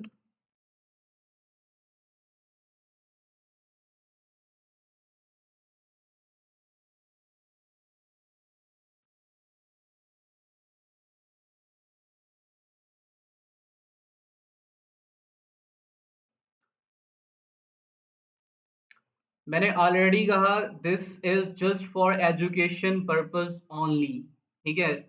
और ये ना हो कि इसे गलत वे के साथ लेके चलना है। जब भी यूज करना है इसे just for penetration testing in a legal environment करना है। तो अब मैं अगर यहाँ पे आऊँ, तो ये क्यूरी मुझे डायरेक्ट उसके डाटाबेस के अंदर लेके जा रही है, इंडेक्स ऑफ स्टोरेज, जहाँ पे उस डिपार्टमेंट्स की इमेज पड़े हैं, एडमिशंस, ठीक है, आईटी डिपार्टमेंट पड़ा है, न्यूज़ डिपार्टमेंट पड़ा है, एडवर्टाइजमेंट्स पड़े हैं। Let me open these pictures, जहाँ पे एक मैम की पिक्चर आ गई है, ठीक है। यहाँ पे सेम उनके, ये फिजिक्स का डिपार्टमेंट है उनका, जहाँ पे उनकी सीवी पड़ी है, ठीक है, ईमेल्स, फोन नंबर्स, एवरीथिंग, पूरी जिंदगी का रिकॉर्ड पड़ा है भाई। सेम यहाँ पे वजीहा ताहिर है, सायरा इरफान है, ठीक है, और उनकी सीवी पड़ी है। सेम यहाँ पे हमारे पास काशिफा यास्मीन है, ये भी एक टीचर है वहाँ की, ठीक है। और ये उनका डिपार्टमेंट है, आई थिंक साइकोलॉजी का डिपार्टमेंट है। सेम उनकी डेटाबेस के अंदर कंप्यूटर साइंस का डिपार्टमेंट भी है, और उनके कंप्यूटर साइंस के डिपार्टमेंट के टीचर हैं, ठीक है, और उनकी पीडीएफ पड़ी है, ठीक है। पूरी जिंदगी का रिकॉर्ड पड़ा है भाई। एंड इसी तरह से यहाँ पे मैथ्स का डिपार्टमेंट है, यहाँ पे एडमिशंस का डिपार्टमेंट है, ठीक है, और यहाँ पे आईटी का डिपार्टमेंट है। Everything is available over the internet. और ये बैकएंड के ऊपर पड़ी हैं फाइल्स, जो कि एक छोटी सी क्यूरी ने उठा के सामने पटक दी, ठीक है। तो अब इससे पहले कि ये वीडियो हमारी मोनेटाइज ना हो या फिर कोई और पंगा हो, मैं कुछ और पंगे यहाँ नहीं ले सकता, ठीक है।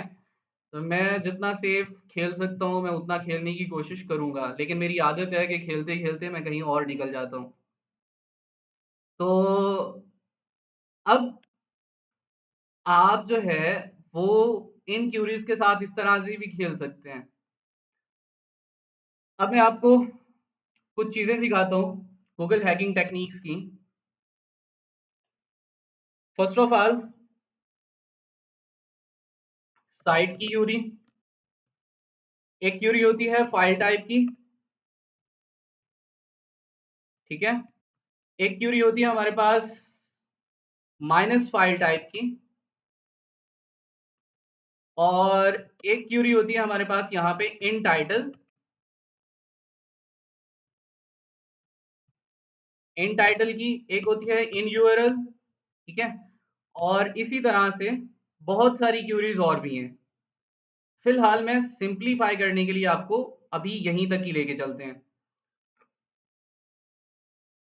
फॉर एग्जाम्पल, यही साइट है यूनिवर्सिटी ऑफ साहिवाल, बल्कि मैं इसे और ज़्यादा नहीं करता यार। कहीं मुझसे हाथ आगे पीछे हो जाएंगे और तुम लोग लगवाओगे, सही है। तो हम यहाँ पे एक और सर्टिफाइड हैकर डॉट कॉम लेके चलते हैं, which is also a safe site to test. मैं इसे कॉपी कर लेता हूँ और मुझे साइट लिखना है। मुझे साइट का जो है वो जस्ट डोमेन लिखनी है। लिखने के बाद मुझे यहाँ पे लिखना है इन यूआरएल। इन यूआरएल के बाद कॉलन्स, कॉलन्स के बाद इन्वर्टेड कॉमा, और यहाँ पे लिखना है लॉग इन। Log in. तो आपकी साइट के चाहे जितनी बड़ी साइट है उसके जितने भी लॉगिन पेज हैं वो इस क्यूरी के साथ निकल आएंगे। आपको हर पेज के ऊपर जाने की जरूरत नहीं है। आपको कोई एडमिन पेज निकालना है, कोई रजिस्ट्रार का पेज निकालना है, किसी भी डिपार्टमेंट का किसी किस्म का भी लॉगिन पेज निकालना है, तो you can type in title and in URL. In URL का मतलब ऐसे यूआरएल दे दो जिसके अंदर लॉगिन का नाम जो है वो आ रहा है, सही है। यहाँ पे आ रहा है, इसे भी मैं ओपन कर लेता हूँ, ये भी बकायदा हमारा लॉगिन का ही है, ठीक है। इवन मोर रिजल्ट्स करता हूँ तो और लॉगिन पेज नहीं है। तो ये भी हमारे पास एक लॉगिन एडमिनिस्ट्रेटिव पोर्टल है हमारा, ठीक है, एडमिन पोर्टल है। और इसी तरह से ये भी हमारा एक लॉगिन पेज पड़ा है। तो जितनी भी बड़ी साइट हो, आप वहां पे एक ही क्यूरी के साथ उसके लॉगिन पेज निकाल सकते हैं। इन टाइटल हो गया, इन यूआरएल किया मैंने, और इन टाइटल करता हूँ।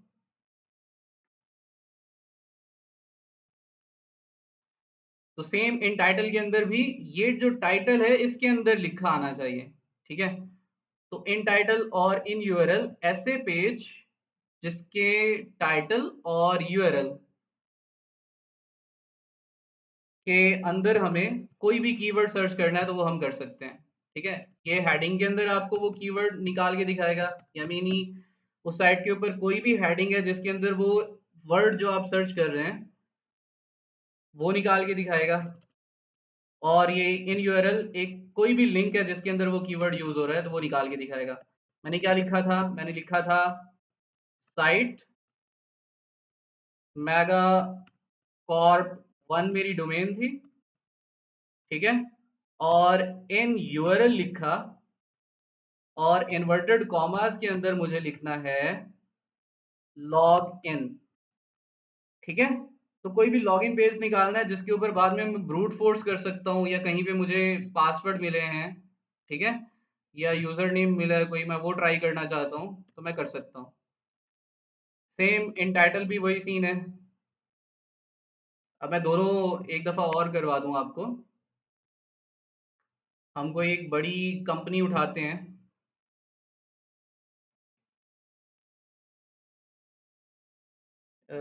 कौन सी उठाऊँ।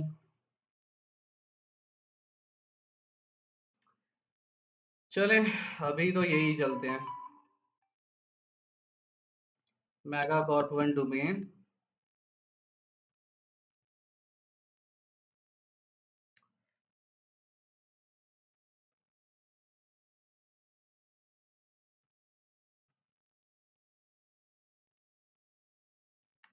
इन टाइटल लिखा, लिखने के बाद मैं लॉगिन लिख रहा हूँ।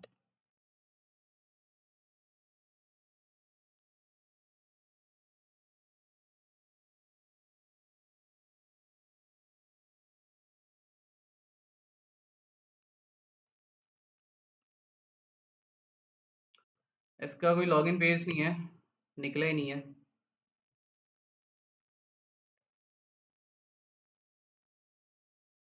भाई H T T P S पे भी कर रहा हूँ यार, मैंने ये H T T P S पे ही की है। The university of Sahiwal, that site was original site.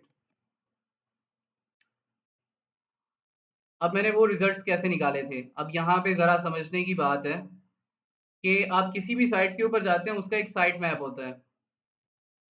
For example ये megacorp1.com है, ये इसका index.html पेज ओपन है। अबाउट अस के ऊपर जाता हूँ तो ये इसका अबाउट का HTML पेज है, जो कि अभी ओपन हो गया है। ये कॉन्टेक्ट है, ये भी एक बैकएंड के ऊपर फाइल है, contact.html का, उसकी ये फाइल ओपन हो गया ये मेरे सामने। स्पोर्ट्स के ऊपर जाता हूँ तो ये स्पोर्ट्स का पेज ओपन हो के आता है। कैरियर्स के ऊपर जाता हूँ तो कैरियर्स का jobs.html का। तो ये सारे पेज स्ट्रक्चर्ड कैसे हैं और बैकएंड के ऊपर ये काम कैसे कर रहे हैं, और इनकी जो डेटाबेस है वो किस स्ट्रक्चर में पड़ी है। फायरफॉक्स आपके पास होना लाजमी है, ये चीज़ याद रखनी है। तो जिसके पास फायरफॉक्स नहीं है वो करके रखेगा अपना।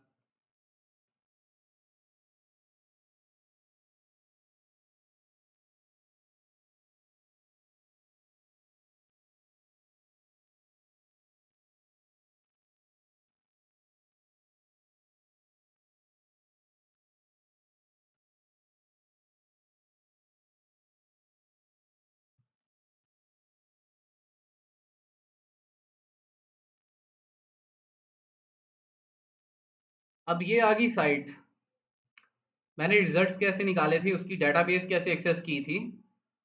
आपको यहाँ पे मोर टूल्स के ऊपर जाएंगे तो आपको डिवेलपर्स टूल्स मिल जाएंगे, ठीक है। इवन कंट्रोल शिफ्ट आई करके या एल करके भी आपके पास आ जाते हैं।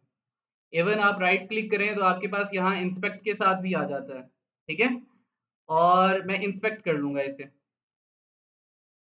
जब इंस्पेक्ट करूंगा तो यहाँ पे मेरे पास है स्टोरेज का एलिमेंट। इस स्टोरेज के एलिमेंट के ऊपर आपके पास पूरा साइट मैप होता है। इससे घबराना नहीं है, हम एक एक चीज को मास्टर करेंगे, इंस्पेक्टर को भी, कंसोल को भी, डीबगर को भी, नेटवर्क एडिटर, परफॉर्मेंस मेमोरी, ठीक है, कुकीज के साथ भी खेलेंगे, सब कुछ करेंगे।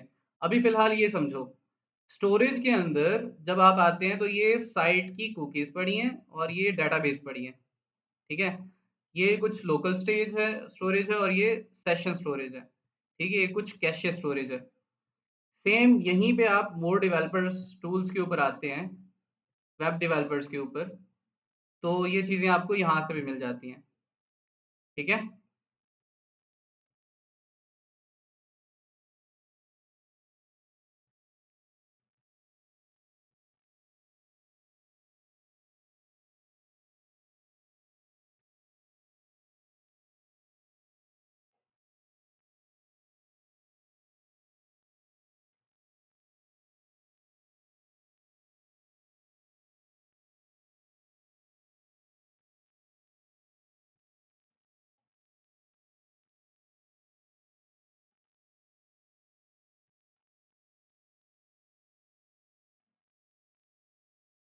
आपको बाकी इधर भी मिल जाती है, इस साइट के अंदर भी। ये रिसोर्सेज आ गए, और रिसोर्सेज के अंदर मैं देखूँ तो ये एक साइट है जिसके बैकएंड के ऊपर एक एसेट्स का फोल्डर है, एक सीएसएस का फोल्डर है जिसके अंदर ये सारे पेज पड़े हैं। ये कुछ इमेज के फोल्डर्स हैं जहाँ पे कुछ इमेज पड़ी हैं। ये सर्वर के ऊपर कुछ फाइल्स हैं, जो कि जब भी मैं किसी भी पेज के ऊपर क्लिक करता हूँ तो ये कुछ इस तरह से होके आती हैं। ये डेटाबेस के अंदर इंडेक्स्ड होती हैं, ठीक है। इसका सारा कंटेंट इंडेक्स करके मेन साइट के अंदर मौजूद होता है, ठीक है। तो जब भी हम इसे एक्सप्लोर करते हैं, इवन मेगाकॉर्प 1 है, तो अगर मैंने इसकी डेटाबेस को भी क्यूरी के साथ देखना है, कि एक्सेस होती है कि नहीं होती, तो मुझे यही करना पड़ेगा। हम साइट लिखते हैं, मेगा कॉर्प 1 लिखते हैं, लिखने के बाद मुझे इन यूआरएल जाना है,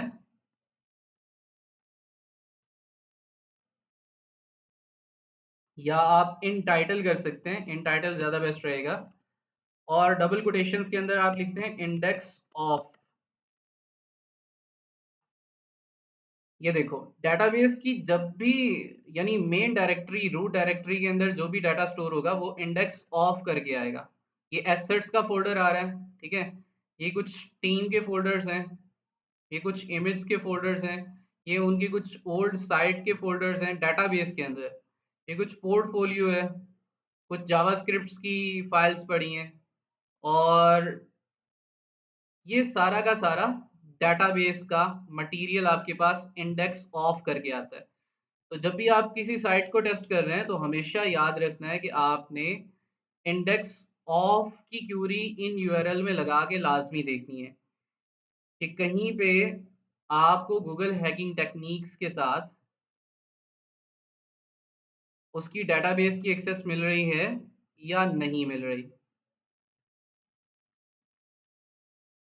तो इसके साथ साथ और भी काफ़ी सारी क्यूरीज हैं जो कि वक्त के साथ साथ हम और भी सीखेंगे।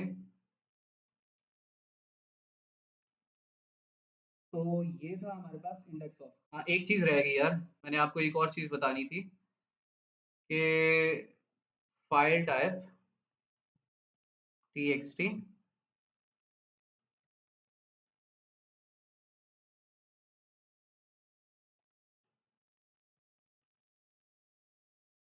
दिस वन, robots.txt, ये फाइल बहुत इंपॉर्टेंट है।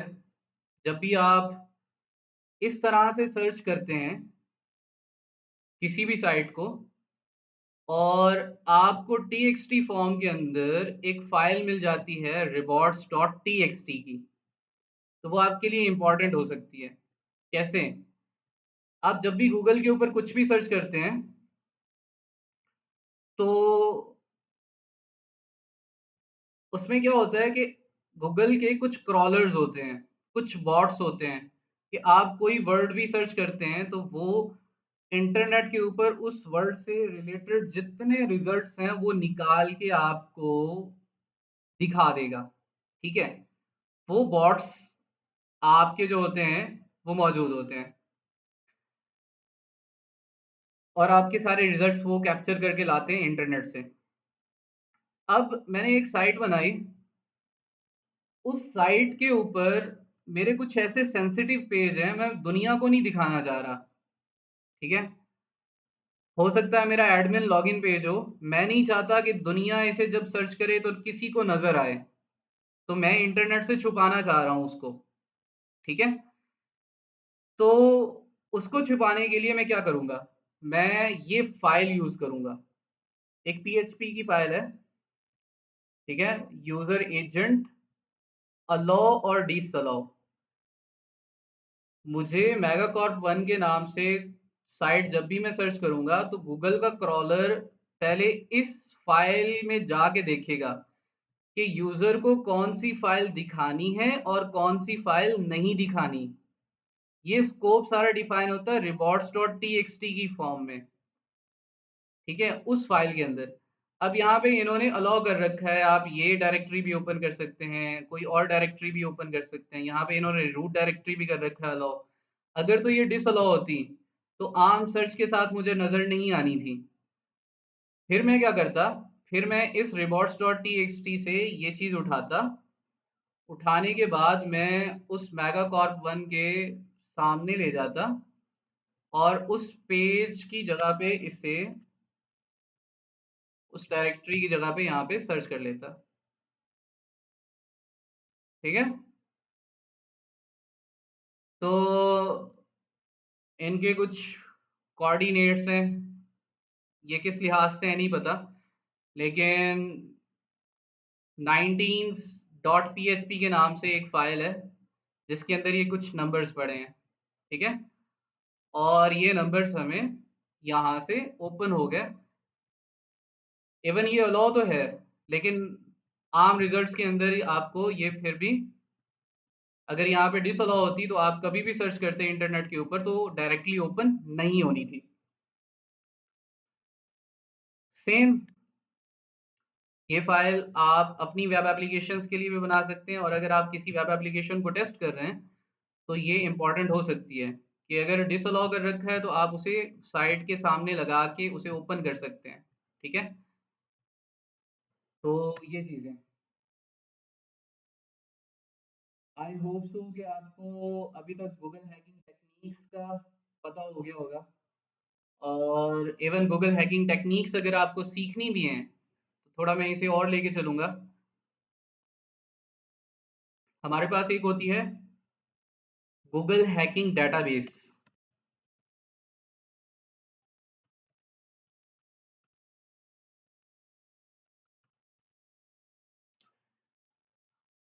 गूगल हैकिंग डेटाबेस खजाना है आपके लिए, और आपको यहाँ पे गूगल हैकिंग टेक्निक्स का पूरा का पूरा जो है वो रिकॉर्ड मिलेगा, पूरी डेटाबेस मिलेगी। मिसाल के तौर पे मुझे किसी साइट का जो है वो ऐसी फाइल्स फाइंड करनी है जिसके अंदर कुछ पासवर्ड्स हो।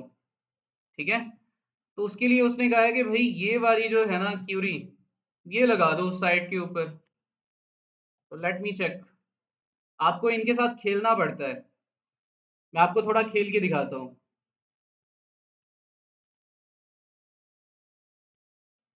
लाइक इसने साइट दे रखी है ये वाली, तो मैं ये साइट नहीं लेके जाता। ठीक है, मुझे साइट चाहिए कोई edu.in के नाम से। ठीक है, और लेट मी चेक, मैं इसे कॉपी करता हूँ।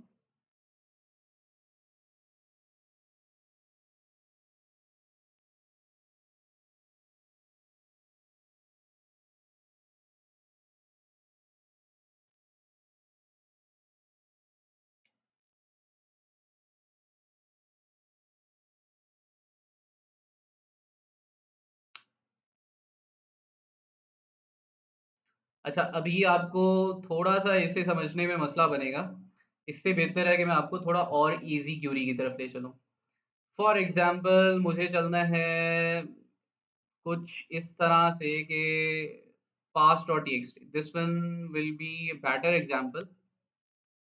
कॉपी, या ये ले लेते हैं।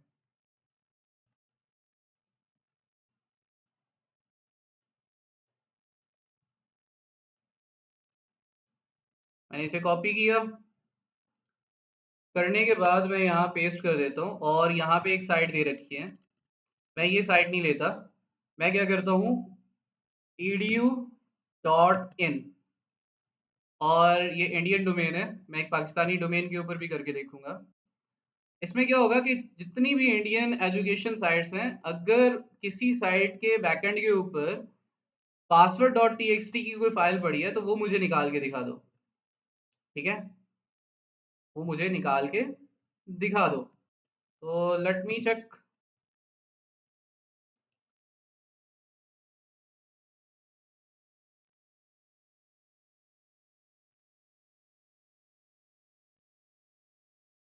इन टेक्स्ट के अंदर नहीं है, और मुझे दो रिजल्ट्स मिले हैं, और वो भी पीडीएफ फॉर्म में है। और ये भी बकायदा आई थिंक कोई कीवर्ड्स यूज हुए हैं पास डॉट टी के, तो वो कैच किए हैं इसने। मैं क्यूरी को ज़रा और चेंज करता हूँ, इन टेक्स्ट की जगह पे इन यूआरएल कर लेता हूँ, या इन टाइटल कर लेता हूँ।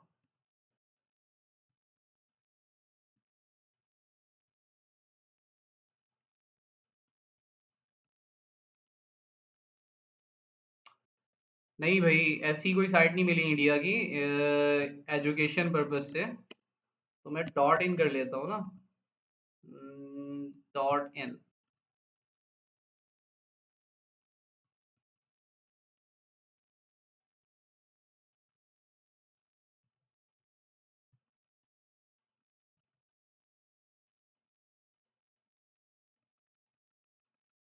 कोटेशंस लाजमी है,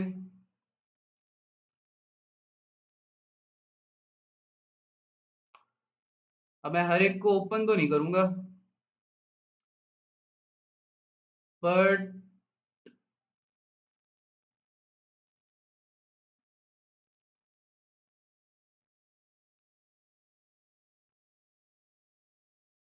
ये भी गूगल डॉकिंग से लिहाज से ही है। अच्छा, ये ज़्यादा बेस्ट हो गया। ये आपको क्यूरीज दे रखी हैं इसने। अब इस साइट के ऊपर बकायदा password dot T x T का नाम आ रहा है, तो इस वजह से इसने कैप्चर की है।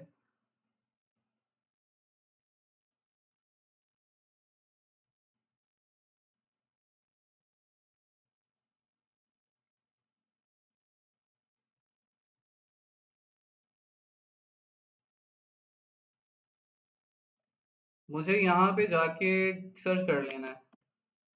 मैं चाह रहा हूँ कि मैं पासवर्ड से रिलेटेड कुछ भी क्यूरीज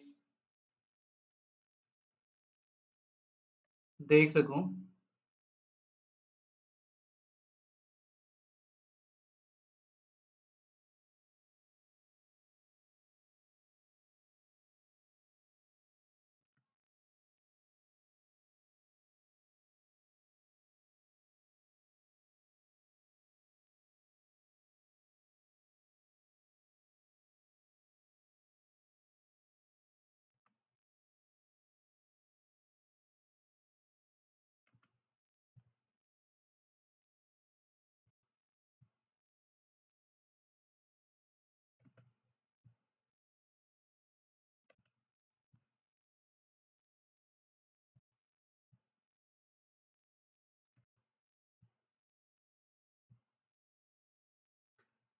अब यहाँ पे एक साइट है sobeck.com, यहाँ पे उनके ड्राइवर्स पड़े हैं।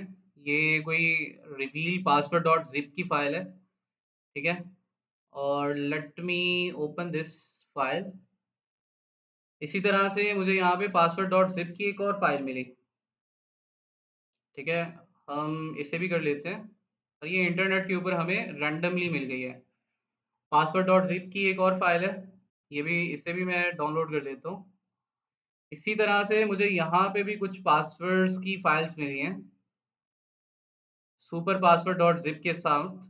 और कुछ और भी डायरेक्ट फाइल्स मिल रही हैं यहाँ पे, ठीक है। तो अगर किसी एक स्पेसिफिक साइट के बारे में आपको क्यूरी करनी है, तो तब आपको अपनी क्यूरी के सामने सिर्फ साइट लगा देना है। अगर ऑल ओवर द इंटरनेट लेके चल रहे हैं, तो तब आपको क्यूरीज, अब मिसाल के तौर पे ये पूरे इंटरनेट के ऊपर गया, जहां जहां पे पासवर्ड डॉट जिप फाइल्स पड़ी थी, ये मुझे इसने लगा ला के दिखा दी। और अगर मैं इसके ऊपर साइट लिख देता हूँ, ठीक है, और साइट के बाद मैं लिख देता हूँ फॉर एग्जांपल यूनिवर्सिटी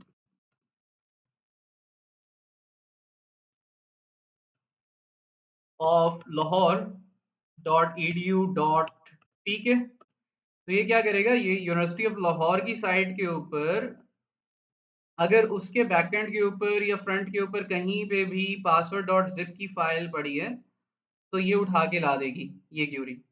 सही है। तो इसी तरह से मल्टीपल क्यूरीज को मैं कंबाइन भी कर सकता हूँ, और आपको सारी क्यूरीज यहाँ से मिल जाएंगी। मिसाल के तौर पे मुझे लॉगिन पेज निकालने हैं, तो मैं एडमिन लॉगिन लिख सकता हूँ यहाँ पे। तो ये files containing passwords user admin, ठीक है, यूज़र एडमिन्स के लॉग्स निकालने के लिए, एडमिन का पासवर्ड निकालने के लिए, उसके बारे में सर्च करने के लिए। इवन सिर्फ लॉगिन की बात करूँ तो उस लिहाज से लॉगिन पेज फाइंड करने के लिए भी मुझे यहाँ पे क्यूरीज मिल जाएंगी। इवन अगर मैं आपको एक और चीज़ दिखाऊं, जो कि मैं आपके लिए एक टास्क दूंगा। किसी को कार्डिंग का पता है? कार्डिंग के अंदर क्या होता है कि आप लोगों के जो क्रेडिट कार्ड्स होते हैं उसकी डिटेल्स निकालते हैं, उनके सीवी नंबर्स निकालते हैं, और उस उन कार्ड्स को यूज़ करते हैं ताकि आप परचेज कर सकें किसी भी साइट के ऊपर जाके। मेरा छोटा भाई है और वो भी मैट्रिक कर रहा है। सिर्फ गूगल हैकिंग टेक्निक्स के ऊपर उसकी इतनी ग्रिप है कि उस बंदे ने मुझे लोगों के कार्ड्स तक निकाल के दिखाए, और एक्टिव कार्ड्स, ऐसे कार्ड्स जिन्हें हमने 3-4 जगह पे यूज करके भी देखा। ठीक है, तो इवन आप कुछ भी कर सकते हैं गूगल हैकिंग टेक्निक्स के साथ, अगर आपको अच्छे से आती हैं तो, अगर आप इन्हें अच्छे से मास्टर कर जाएं तो। और ये आपकी पेनिट्रेशन टेस्टिंग और एथिकल हैकिंग के अंदर बहुत ज़्यादा काम आती हैं। किसी भी साइट को जब भी आप टेस्ट कर रहे होते हैं तो उसकी जो कॉन्फिडेंशियल इंफॉर्मेशन है वो एक्सट्रैक्ट करने के लिए आपके पास Google hacking techniques is the second phase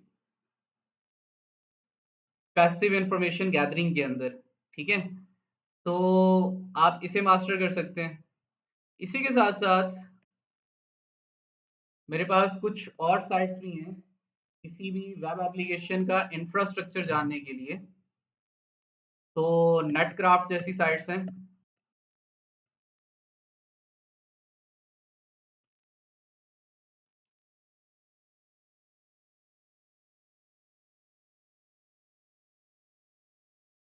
नेटक्राफ्ट जो है वो एक इंटरनेट सर्विस कंपनी है, ठीक है, जो कि इंग्लैंड बेस्ड है, और इसका एक फ्री वेब पोर्टल है जो कि डिफरेंट सर्विसेज प्रोवाइड करते हैं। अगर आप रिसोर्सेज के ऊपर जाते हैं तो यहाँ पे रिसर्च टूल्स पड़े हैं। ठीक है, और इन रिसर्च टूल्स के ऊपर जाके आप डिस्कवर कर सकते हैं इंफॉर्मेशन डिफरेंट फंक्शंस की, डिफरेंट टेक्नोलॉजीज की, डिफरेंट होस्ट और डिफरेंट सिस्टम्स की। इन्होंने थोड़ा इंफ्रास्ट्रक्चर अपना चेंज कर रखा है, तो थीम चेंज हो गया इस साइट का। यहाँ पे आ रहा है साइट रिपोर्ट। मैं अगर किसी भी साइट को अटैक कर रहा हूँ तो मैं उस साइट के बारे में इंफॉर्मेशन गैदर करूंगा, उसकी टेक्नोलॉजी के बारे में। मुझे उसकी डोमेन लेनी है और उस डोमेन को यहाँ पे लुकअप कर देना है। ठीक है, ये साइट क्या करेगी, ये पैसिव टेक्निक के साथ पैसिवली जितनी भी इंटरनेट के ऊपर अवेलेबल इंफॉर्मेशन है इसकी टेक्नोलॉजी के बारे में वो कलेक्ट करेगी विदाउट डायरेक्ट इंटरेक्शन, और ये हमें उसके बारे में इंफॉर्मेशन निकाल के दिखाएगी। क्या क्या इंफॉर्मेशन, बैकग्राउंड के ऊपर इस साइट के क्या क्या लगा है। तो बैकग्राउंड इसका है, साइट का टाइटल है, साइट का रैंक है। ठीक है, और ये पहली दफ़ा इंटरनेट के ऊपर दिसंबर 2018 में जो है वो अपेयर हुई थी। इसके नेटवर्क की इंफॉर्मेशन कि इसकी डोमेन कौन सी है, इसकी होस्टिंग कंपनी कौन सी है जो इसे होस्ट कर रही है, होस्टिंग कंट्री कौन सी है, कनाडा, इसका आईपी एड्रेस V4 कौन सा है, इसका आईपी एड्रेस V6 प्रेजेंट नहीं है, इसका रिवर्स डीएनएस क्या है, एवन इस साइट का जो है नेम सर्वर क्या है, डोमेन रजिस्ट्रार कौन सा है। ठीक है, ऑर्गेनाइजेशन जिसकी ये साइट है वो कौन सी है, कहाँ की है, एडमिन का ईमेल क्या है। ठीक है, इसकी टॉप लेवल डोमेन कौन सी है, और इसी के साथ साथ इवन हमें इसका आईपी जियोग्राफिक लोकेशन भी मिल जाती है। ठीक है, कि ये किस जगह पे होस्टेड है। इसी तरह से हमें इसकी और इंफॉर्मेशन मिलती है इसके एसएसएल और टीएलएस सर्टिफिकेट्स की, कि इसकी ट्रैफिक जो है वो कितनी सिक्योर है, किस एल्गोरिथम के साथ सिक्योर है, और कैसे ये ओवर द इंटरनेट ये जा रही है, ये इनक्रिप्टेड है कि नहीं है, इसका टीसीपी का वर्जन कौन सा है। ठीक है, और इसका सर्वर कौन सा है, विच इज अपाचे 2.4.62। ठीक है, जो कि हम देख सकते हैं कि अगर ये अपडेटेड है तो ठीक, अगर आउटडेटेड सर्वर है तो इट मीन्स इसके ऊपर कोई ना कोई वर्नाबिलिटी लाजमी होगी जिसके ज़रिए हम इस साइट की एक्सेस ले सकते हैं, इसके सर्वर की डायरेक्ट पूरा सर्वर अपने कंट्रोल में ले सकते हैं। तो सेम यहाँ पे बाकी इंफॉर्मेशन है, कुछ एल्गोरिथम्स और सारा कुछ। नीचे अगर मैं जाऊँ तो वेब ट्रैकर्स हैं, और site technology which is very very important. Apache का सर्वर है, डेबियन ऑपरेटिंग सिस्टम है, और एसएसएल सर्टिफिकेट है। टेक्नोलॉजी के अंदर जावास्क्रिप्ट यूज़ हो रही है। इट मीन्स अगर मैं इसके ऊपर क्रॉस साइट स्क्रिप्टिंग जैसे टैग्स परफॉर्म करना चाह रहा हूँ तो मैं कर सकता हूँ। सेम इसके ऊपर जेक्यूरी बूटस्ट्रैप और इसी तरह से HTML5 यूज़ हो रही है। तो ये सारी टेक्नोलॉजी इसकी पूरा जो है ये हमें नेटक्राफ्ट ला के प्रोवाइड करती है। तो आप इस तरह के टूल्स भी यूज़ कर सकते हैं। नेक्स्ट, अभी फिलहाल अभी बस करें या अभी चलते रहें? क्योंकि आपका पैसिव इंफॉर्मेशन गैदरिंग का लेक्चर सिर्फ एक लेक्चर के अंदर कवर नहीं होने वाला। जिस तरह से मैं डिटेल में जाता हूँ, हो सकता है इसके ऊपर 2 लेक्चर और चले जाएँ। तो हमारे पीछे कौन से कुत्ते लगे हैं, ठीक है? या हमें कौन सी इतनी कोई जल्दी पड़ी है? हम सुकून से हर एक चीज़ सीखेंगे, आहिस्ता-आहिस्ता, ठीक है? अगर कहो तो फिलहाल यहीं स्टॉप करके मैं कल के टॉपिक, और कल हमारी सुबह 9 बजे भी क्लास रख सकते हैं हम, ठीक है? तो उस लिहाज से मुझे कंफर्म कर देना। गूगल हैकिंग टेक्निक्स के ऊपर आप अच्छे से जो है वो उसकी प्रैक्टिस करें जितनी हो सके, और बाकी लेक्चर में पैसिव इन्फॉर्मेशन गैदरिंग का कल पे रखते हैं। ओके, क्या सीन है?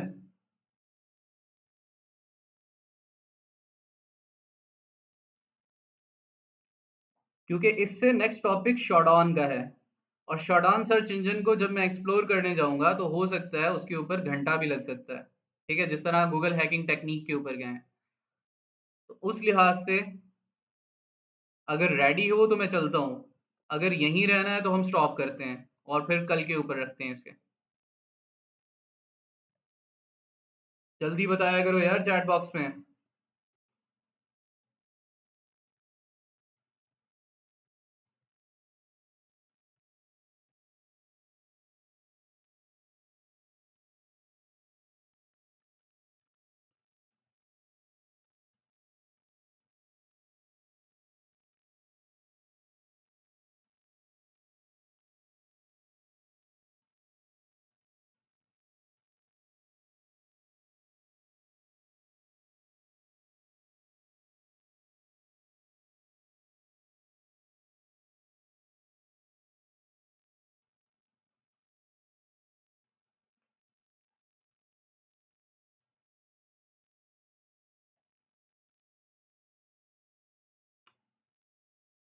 मुझे लग रहा है आधे से ज़्यादा सो रहे हैं।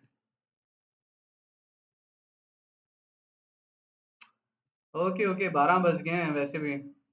मैं तो लगा रहा हूँ तो 3-4 दिन तक लगातार भी लगा रह सकता हूँ।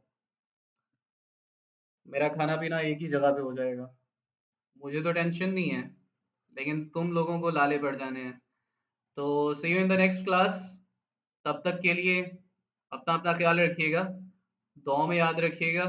अभी हम स्टॉप करते हैं आज का टॉपिक, कल स्टार्ट करेंगे। Have a sweet dreams.